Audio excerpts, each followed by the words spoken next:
my interaction with Dpty Rhynehardt had nothing to do with the law. It had nothing to do with her trying to enforce the law. It had nothing to do with public safety. It had nothing to do with her just doing her job. She wasn't doing her job. She was doing something. She was using her position as a police officer to do something out of spite. My interaction with her happened on October 31st, 2021. I was just released from a jail called Rice Street in Atlanta, Georgia.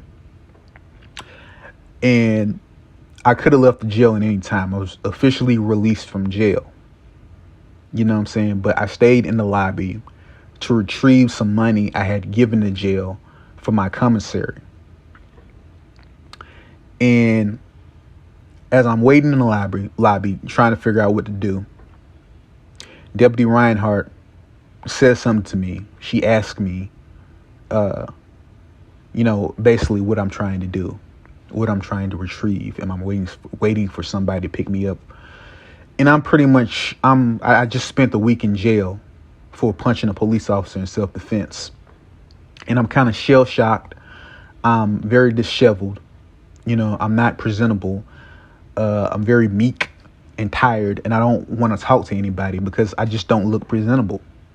My beard is all, it's all, rough and, haphazard, and I just look crazy. So I just don't really feel like talking to somebody face to face. So I basically just say, I don't know. And I just basically ignore her. And I go to the counter where there's some woman sitting behind it. And I tell her I need the money that I put in my commissary. And, it takes a minute for her to, give me my money. So I'm just standing in the lobby, and I'm staring at the wall, and, a minute later, I hear a voice go, "Sit down." And I'm like, who is she talking to? All right. And then she goes, "Sir." And I turn around and I'm looking at her like, what is your problem? And she's looking at me and she's go, sit down.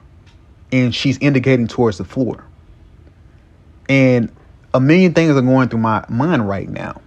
And I'm like, you don't have the authority to tell me to sit down. You don't have the authority to tell me to do anything, because first of all, that's not a lawful order. I'm not being detained. I'm not in your custody. I can walk out this building at any time. But at this particular moment, you know what I'm saying? And I'm not going to lie. In the back of my mind, I'm like, if I buck this person, you know what I'm saying, I could get hurt, because, she could pull a taser, she could pull a gun, and the men, her colleagues, in the back could come out and rush me. But like, there's no reason for them to do that, because I'm not committing a crime by telling her no. But at this particular time, my mojo is gone. I'm very depleted and dejected because I just spent a week in jail and I didn't eat anything. I only ate 2 times out of that whole week. I essentially just been living off water. So I'm just and I barely got bailed out by the skin of my teeth through family and friends. So right now, I'm just feeling completely weak and completely indebted to the people who, donated to bun me out. So I'm like, I just take it. I just take it, essentially.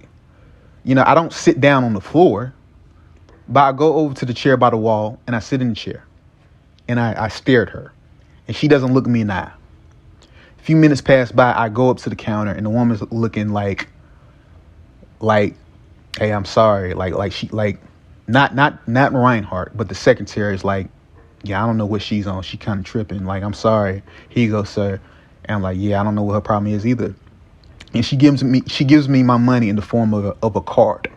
I don't really know what to do with the card, but I take the card and I go to some machine that's in the lobby. And I like, do I get money out of it? Like, I don't know. So I try to fiddle around with the machine, and Rhynehardt says something to me again. Essentially, what am I doing? What do I need out of there? And right then, when she said something to me, I essentially ran up on her. I rushed up right on her, and we were literally not even an inch apart. Like, we were almost chest to chest. And I'm looking down at her, and I'm like, let's see that. Let's see that. I'm like, let's hear that bass in your voice again. Essentially, is my mentality. I'm like, let's hear that bass in your voice again. Let's see you try to get tough again. And that's what I was waiting for. I was waiting for her to get tough. You know what I'm saying? And she never got tough again. You know what I'm saying? Because in my mind, I was like, before you reach for whatever you think you're gonna reach for, I'll put you through that wall before you can reach for it. Like, your colleagues ain't gonna be able to get to me before I put you through that wall. You're not gonna be able to get your hand on a gun or a taser before I do what I do to you. And she don't buck. She don't try me. So I just take notice of her name tag, and I walk towards the phones. And as I'm walking towards the phones, she's staring me down. So I'm like, okay, I take notice of her name tag, and I'm not going to let it go. I'm not just going to forget this person. I'm not just going to just take my licks like everybody else does and just forget about it, because it's not worth the time. It's not worth the energy to go after a police officer. Like, most people have bad interaction with a police officer, and they don't remember the name. They don't even remember what the police officer looks like. They just forget about it because they feel like there's nothing they can do about it. My mentality at that time is, I feel like there's something I can do. And literally a few days later, as I'm at home, I find her Facebook and I say something to her and she blocks me. But it's been 2 years now since that happened. And I'm now just making a video, and I'm making a video because I feel like it would be better for me to make a video of her and to put her on blast, so that anybody who interacts with her again, have a bad interaction with her, can find this video of her. And this can be part of her credentials that she put online, because I know she got a LinkedIn account. I know she has family and friends, and everybody can see it. And now she's immortalized, because I know this is not the first time she tried some shit like that. And to be honest, like I said, the order she gave me was not lawful. I was not being detained. I was not in her custody. If I was already sitting down, she would have told me to stand up. She might as well just told me to stand on one leg and bunny hop, because it wasn't about sitting down or standing up. It was about her letting me know that she is in charge, even though legally she had no business telling me to do anything. She used her position as a police officer to violate my rights and violate the law. And she will do it again. And, for those people who say that we need more black police officers, no, we don't. Black police officers are just as bad as white police officers when it comes to dealing with black people. Black police officers, this woman and the cops who killed Tyree Nichols are not tough with white members of the public. They don't have that same smoke for white members of the public, because they know that there's a high chance that they can get punished for mistreating a white person. They hold back when dealing with white members of the public.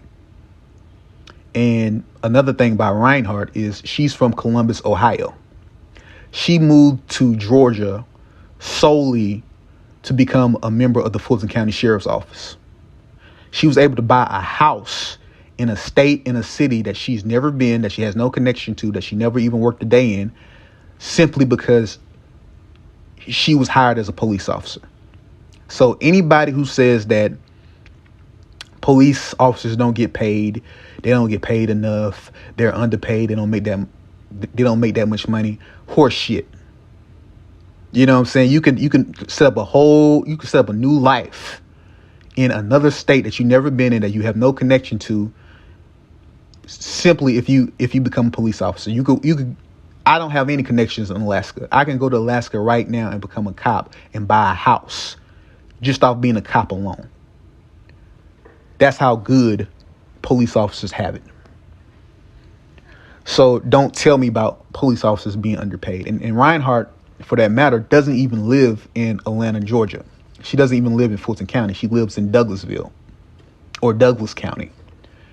Her kids play for Bill Arp's football team, little Pee Wee football league, the Bill Arp Falcons.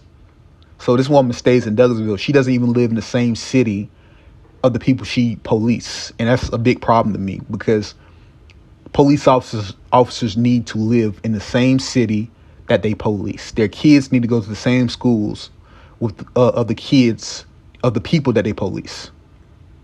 Okay, so I'm just doing this out of as a public service, because people like this need to be put on blast.